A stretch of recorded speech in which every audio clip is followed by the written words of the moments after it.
आपण पाहत आहात कराड टुडे न्यूज।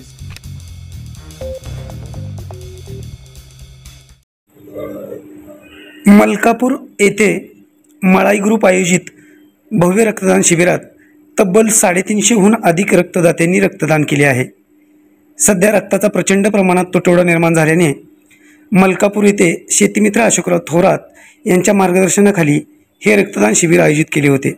या शिबिराचे उद्घाटन हृदयरोग तज्ञ डॉक्टर विजयसिंह पाटील यांच्या हस्ते डॉक्टर स्वाती थोरात, नगर परिषदेचे विरोधी पक्षनेते अजित थोरात, चंद्रकांत टंगसाळे, MS जाधव, डॉक्टर माने यांच्या प्रमुख उपस्थित करण्यात आले। गेली 17 वर्ष अविरतपणे मळाई ग्रुपने असा उपक्रम सुरू ठेवला आहे। या काळात सुमारे 5000 रक्तदात्यांनी रक्तदान केले असून 2000 रुग्णांनी पुनश्च मोफत रक्त पुरवठ्याची सुविधा अनुभवली असल्याचे यावेळी अशोकराव थोरात यांनी सांगितले। माईदेवी शिक्षण संस्था, माईदेवी नागरी पतसंस्था यांच्या संयुक्त विद्यमाने आयोजित केलेले हे आजचे 16वे रक्तदान शिबिर आहे। गेल्या 16 वर्षांमध्ये रक्तदान शिबिरामध्ये रक्तदात्यांचा सर्वोच्चांकी आलेख इथे पाहायला मिळतो।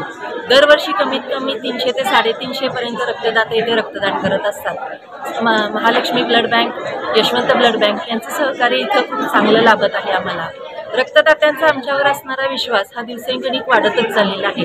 रक्तदाते ज्या उत्साहाने रक्तदान करत आहेत त्याचप्रमाणे रक्तदात्यांना ऐन वेळेस कोणत्याही वेळेस त्यांनी रक्ताची किंवा रक्तवितरकाची मागणी केली तर या ब्लड बँकांच्याकडून आणि मळाई ग्रुपमार्फत त्यांना ताबडतोब, तत्काळ आणि मोफत रक्ताचा पुरवठा केला जातो।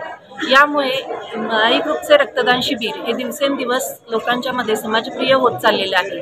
लोकांच्या प्रती दिली जाणारी सेवा ही रक्तदान शिबिराचे वैशिष्ट्य आहे। रक्तदात्यांवरचा रक्तदात्यांचा मळाई ग्रुपवरचा असणारा विश्वास हा दिवसेंदिवस वाढत आहे। शेतीमित्र श्री अशोकराव थोरात भाऊ यांच्या मार्गदर्शनामुळे हे चालू झालेले रक्तदान शिबिर दिवसेंदिवस मोठे व्यापक स्वरूप प्राप्त करत चाललेले आहे। यामध्ये विरोधी पक्षनेते माननीय श्री अजितराव थोरात, धुमाळ सर, माहूर साहेब, सर्व नगरसेवक आणि विरोधी पक्षनेते सुद्धा याच्यामध्ये चांगल्या प्रकारे सामील होत असतात। कोणत्याही पक्ष राजकीय हेतू न ठेवता, कोणाचाही वाढदिवसाचा संदर्भ न लावता फक्त समाजसेवेसाठी असे हे रक्तदान शिबिर येथे आयोजित केले जाते आणि समाजाच्या उपयोगासाठीच लोकांना ही सेवा देण्यासाठीच हे शिबिर आयोजित केले जाते। तर अशा या रक्तदान शिबिरामार्फत आम्ही लोकांची सेवा करण्यासाठी कायम कटिबद्ध राहू, यासाठी आम्ही प्रयत्न करत राहू आणि समाजाचे हे ऋणानुबंधातून उतराई होण्यासाठी आम्ही निश्चितपणे प्रयत्न करू। धन्यवाद।